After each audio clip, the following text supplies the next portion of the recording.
Kardec diz o seguinte: sem dúvida, o progresso social ainda muito deixa a desejar, mas seria injusto para com a sociedade moderna quem não visse um progresso nas restrições postas à pena de morte, no seio dos povos mais adiantados, e a natureza dos crimes a que a sua aplicação se acha limitada.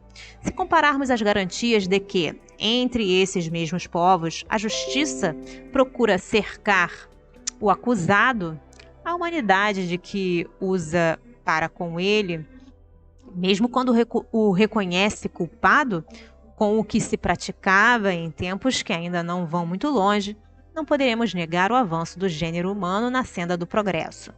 Então, o que Kardec quis dizer aqui? Que, sem dúvida, a raça humana ainda tem muito o que aprender. E até lá, até que ela aprenda tudo, ainda a gente vai encontrar a pena de morte como um método adotado por países que acreditam realmente que a morte é uma solução para todos os problemas. Agora, aqui ele diz o seguinte, que não observar o progresso, né, que a gente já alcançou, não enxergar os tímidos passos nessa direção, se a gente pode dizer assim, que a gente está caminhando, que a humanidade está caminhando, é uma injustiça, né? A gente tem que ser justo quanto a isso, quanto ao nosso olhar, porque seria ser muito exigente, impaciente, né? Com algo que leva tempo para acontecer. O progresso, ele é bem lento. Quando a gente olhar também, ou a gente poder comparar, né, o que acontecia antigamente com o que acontece hoje, né, a gente percebe que já foram criadas restrições. Aqui, restrições à pena de morte, que já é um avanço, né? Você restringir a pena de morte já é um progresso. E também a gente pode comparar, né, a parte medieval, a parte antiga das torturas, do que aconteciam com os criminosos, né? Se a gente comparar a vida de um encarcerado hoje, a vida de um encarcerado dos tempos antigos, não dá para negar o progresso. Antigamente não havia os direitos humanos para proteger os criminosos. Hoje a gente tem os direitos humanos que protegem as pessoas, né? Até mesmo uma pessoa que foi incriminada injustiçadamente, ela vai ter uma proteção. Antigamente ela podia ser posta a pena de morte sem mesmo ter um julgamento justo, sem ter ninguém para que ela possa defender, né? Se defender. Hoje a gente tem advogados públicos, advogados para atender essas pessoas e os mesmos direitos. É precário ainda? É muito precário. Ainda tem muito crime acontecendo? Tem muito crime acontecendo, mas isso vai, com o progresso, a gente vai ter menos e menos crimes. Bom, o que são os direitos humanos? Aqui na Wikipédia, eles dizem o seguinte: os direitos humanos são os direitos básicos de todos os seres humanos. São direitos civis e políticos. Por exemplo, direitos à vida, à propriedade privada, à língua materna, à liberdade de pensamento, à liberdade de expressão, à liberdade de crença, à igualdade formal, ou seja, a igualdade de todos perante a lei, direitos à nacionalidade, direitos de participar do governo do seu estado, podendo votar e ser votado, entre outros, fundamentados no valor liberdade. São direitos econômicos, sociais e culturais. Exemplos: direitos ao trabalho, à educação, à saúde, à previdência social, à moradia, à distribuição de renda, entre outros, fundamentados no valor igualdade de oportunidades. São direitos difusos e coletivos. Exemplos: direito à paz, direito ao progresso, direito à autodeterminação dos povos, direito ambiental, direitos do consumidor, inclusão digital, entre outros, fundamentados no valor fraternidade. A Declaração Universal dos Direitos Humanos da Organização das Nações Unidas afirma que Todos os seres humanos nascem livres e iguais em dignidade e em direitos, dotados de razão e de consciência. Devem agir uns para com os outros em espírito de fraternidade. A ideia de direitos humanos tem origem do conceito filosófico de direitos naturais que seriam atribuídos por Deus. Alguns sustentam que não haveria nenhuma diferença entre os direitos humanos e os direitos naturais e veem na distinta nomenclatura etiquetas para uma mesma ideia. Outros argumentam ser necessário manter termos separados para eliminar a associação com características normalmente relacionadas com os direitos naturais, sendo John Locke talvez o mais importante filósofo a desenvolver esta teoria. John Locke é esse aqui. Ele foi um filósofo inglês conhecido como o pai do liberalismo, sendo considerado o principal representante do empirismo britânico e um dos principais teóricos do contrato social. As teorias que defendem o universalismo dos direitos humanos se contrapõem ao relativismo cultural e afirma a validez de todos os sistemas culturais e a impossibilidade de qualquer valorização absoluta desde um marco extremo, que neste caso seriam os direitos humanos universais. Entre essas duas posturas extremas, situa-se uma gama de posições intermediárias. Muitas declarações de direitos humanos emitidas por organizações internacionais regionais põem um acento maior ou menor no aspecto cultural e dão mais importância a determinados direitos de acordo com sua trajetória histórica. A Organização da Unidade Africana proclamou em 1981 a Carta Africana dos Direitos Humanos e dos Povos, que reconhecia princípios da Declaração Universal dos Direitos Humanos de 1948 e adicionava outros que tradicionalmente se tinham negado na África, como o direito de livre determinação ou o dever dos estados de eliminar todas as formas de exploração econômica estrangeira. Mais tarde, os estados africanos que acordaram a Declaração de Túnez, em 6 de novembro de 1992, afirmaram que não se pode prescrever um modelo determinado a nível universal, já que não podem se desvincular as realidades históricas e culturais de cada nação e as tradições, normas e valores de cada povo.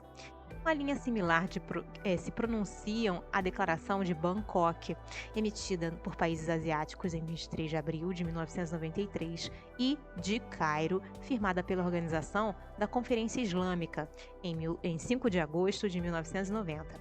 Também, a visão ocidental capitalista dos direitos humanos, centrada nos direitos civis e políticos, com a liberdade de opinião, de expressão e de voto, se opôs durante a Guerra Fria o bloco socialista, que privilegiava a satisfação das necessidades elementares, porém que suprimia a propriedade privada e a possibilidade de discordar e de eleger os representantes com eleições livres de múltipla escolha. História. Um dos documentos mais antigos que se vinculam aos direitos humanos é o Cilindro de Ciro, que contém uma declaração do rei persa Ciro II, depois de sua conquista da Babilônia em 539 a.C. Aqui a gente tem uma foto do Cilindro de Ciro, hoje no Museu Britânico, a primeira declaração dos direitos humanos. Foi descoberto em 1879 e a Organização das Nações Unidas o traduziu em 1971 a todos os seus idiomas oficiais. Pode ser resultado de uma tradição mesopotâmica centrada na figura do rei justo, cujo primeiro exemplo conhecido é o rei Urukagina de Lagash, que reinou durante o século 24 a.C. Cabe destacar também nessa tradição Hammurabi da Babilônia e seu famoso Código de Hammurabi, que data do século 18 a.C. O Cilindro de Ciro apresentava características inovadoras, especialmente em relação à religião. Nele era declarada a liberdade de religião e a abolição da escravatura. Tem sido valorizado positivamente por seu sentido humanista, inclusive foi descrito como a primeira declaração dos direitos humanos. Na Roma Antiga, havia o conceito jurídico da concessão da cidadania romana a todos os romanos. O cristianismo, durante a Idade Média, foi a afirmação da defesa da igualdade de todos os homens numa mesma dignidade. Foi também durante esta época que os filósofos cristãos recolheram e desenvolveram a teoria do direito natural, em que o indivíduo está no centro de uma ordem social e jurídica justa, mas a lei divina tem prevalência sobre o direito laico, tal como é definido pelo imperador, o rei ou o príncipe. Logo foram criadas muitas teorias no decorrer do tempo. Documentos posteriores, como a Carta Magna da Inglaterra, de 1215, e a Carta de Mandain, de 1222, se têm associado também aos direitos humanos. Os direitos humanos ou coletivos foram forjados ao longo da história através de debates realizados por filósofos e juristas. A conquista da América no século XVI pelos espanhóis resultou em um debate sobre direitos humanos na Espanha. Isto marcou a primeira vez que se discutiu o assunto na Europa. Muitos filósofos e historiadores do direito consideram que não se pode falar de direitos humanos até a modernidade no Ocidente. Até então, as normas da comunidade, concebidas na relação com a ordem cósmica, não deixavam espaço para o ser humano como sujeito singular, concebendo-se o direito primariamente como a ordem objetiva da sociedade. A sociedade estamental tem seu centro em grupos como a família, a linhagem ou as corporações profissionais ou laborais, o que implica que não se concebem faculdades próprias do ser humano enquanto tal. Pelo contrário, e entende que toda faculdade atribuível ao indivíduo deriva de um duplo status, o do sujeito no seio da família e o desta na sociedade. Fora do Estado não há direitos. A existência dos direitos subjetivos, tal e como se pensam na atualidade, será objeto de debate durante os séculos XVI, XVII e XVIII, o que é relevante porque habitualmente se diz que os direitos humanos são produto da afirmação progressiva da individualidade e que a ideia de direitos do homem apareceu pela primeira vez durante a luta burguesa contra o sistema do antigo regime, sendo esta a consideração mais estendida. Outros autores consideram que os direitos humanos são uma constante na história e têm suas raízes no mundo clássico. Também, sua origem se encontra na afirmação do cristianismo da dignidade moral do homem enquanto pessoa. Com a Idade Moderna, os racionalistas dos séculos XVII e XVIII reformularam as teorias do direito natural, deixando este de estar submetido a uma ordem divina. Para os racionalistas, todos os homens são, por natureza, livres e têm direitos inatos de que não podem ser despojados quando entram em sociedade. Foi esta corrente de pensamento que acabou por inspirar o atual sistema internacional de proteção dos direitos do homem. A evolução destas correntes veio a dar frutos pela primeira vez na Inglaterra e depois nos Estados Unidos. A Carta Magna de 1215 deu garantias contra a arbitrariedade da coroa e influenciou diversos documentos, como, por exemplo, o Habeas Corpus, 1679, que foi a primeira tentativa para impedir as detenções ilegais. A Declaração Americana da Independência surgiu a 4 de julho de 1776. Nela constavam os direitos naturais do ser humano que o poder político deve respeitar. Esta declaração teve como base a Declaração de Virgínia, proclamada a 12 de junho de 1776, onde estava expressa a noção de direitos humanos, direitos individuais. Durante a Revolução Inglesa, a burguesia conseguiu satisfazer suas exigências de ter alguma classe de seguridade contra os abusos da coroa e limitou o poder dos reis sobre seus súditos, proclamando a lei de habeas corpus em 1679.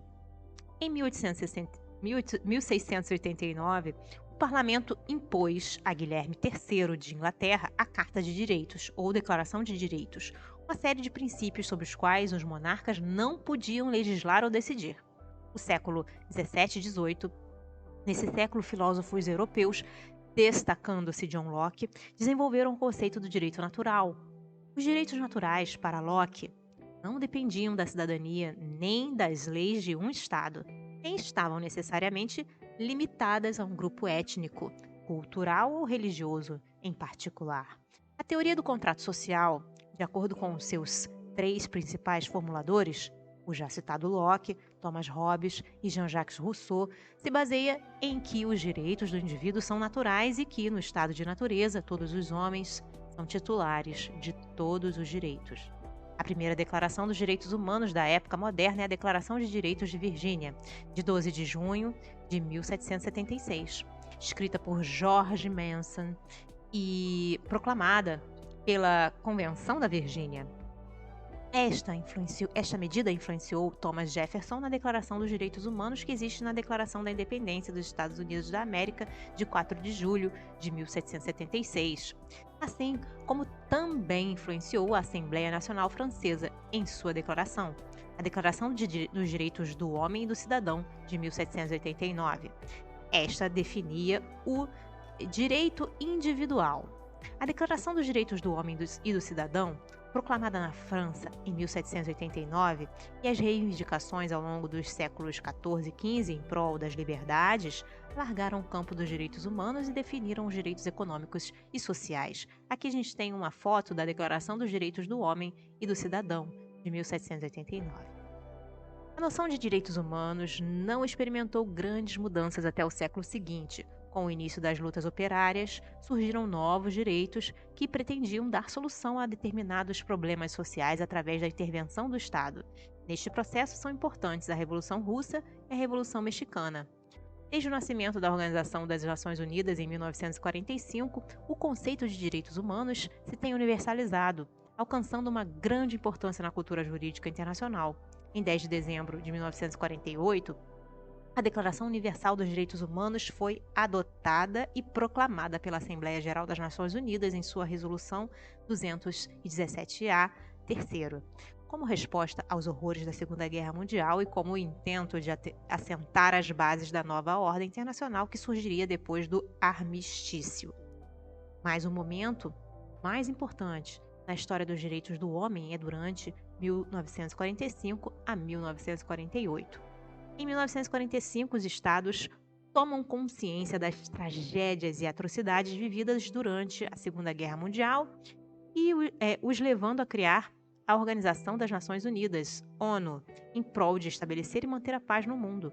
Foi através da Carta das Nações Unidas, assinalada a 20 de junho de 1945, que os povos exprimiram a sua determinação em preservar as gerações futuras do flagelo da guerra, proclamar a fé nos direitos fundamentais do homem, a dignidade e valor da pessoa humana, na igualdade de direitos entre homens e mulheres, assim como das nações, grandes e pequenas, em promover o progresso social e instaurar melhores condições de vida numa maior liberdade. A criação das Nações Unidas simboliza a necessidade de um mundo de tolerância, de paz, de solidariedade entre as nações, que faça avançar o progresso social e econômico de todos os povos. Os principais objetivos das Nações Unidas passam por manter a paz, segurança internacional, desenvolver relações amigáveis entre as nações, realizar a cooperação internacional, resolvendo problemas internacionais do cariz econômico, social, intelectual e humanitário, desenvolver e encorajar o respeito pelos direitos humanos e pelas liberdades fundamentais, sem qualquer tipo de distinção. Assim, a 10 de dezembro de 1948, a Assembleia Geral das Nações Unidas proclamou a Declaração Universal dos Direitos Humanos. A Declaração Universal dos Direitos Humanos é fundamental na nossa sociedade, pois quase todos os documentos relativos aos direitos humanos têm como referência esta declaração, a qual alguns estados fazem referência direta nas suas constituições nacionais.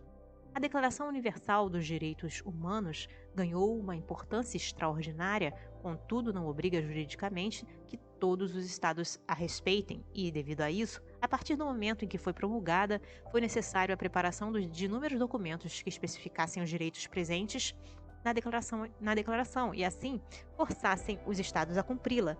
Foi nesse contexto que, no período entre 1945 a 1966, nasceram vários documentos, entre os quais se destacam os Pactos Internacionais de Direitos Humanos de 1966. Assim, a junção da Declaração Universal dos Direitos Humanos, os dois pactos efetuados em 1966, nomeadamente o Pacto Internacional dos Direitos Civis e Políticos e o Pacto Internacional dos Direitos Econômicos, Sociais e Culturais, bem como os dois protocolos facultativos do Pacto dos Direitos Civis e Políticos, que, Em 1989, aboliu a pena de morte, constituem a Carta Internacional dos Direitos do Homem.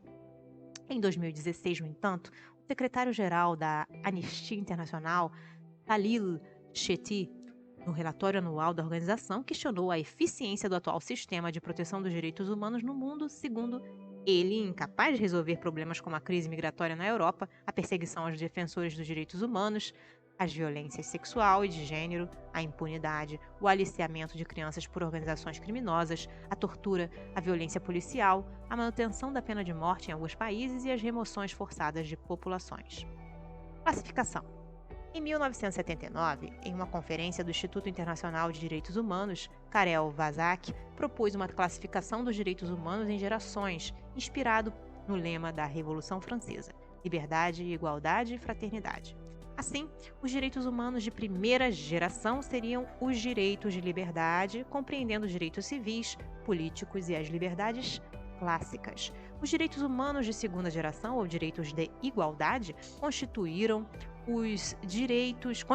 os direitos econômicos, sociais e culturais. Já como direitos humanos de terceira geração, chamados direitos de fraternidade, estariam o direito ao meio ambiente equilibrado, uma saudável qualidade de vida, progresso, paz, autodeterminação dos povos e outros direitos difusos.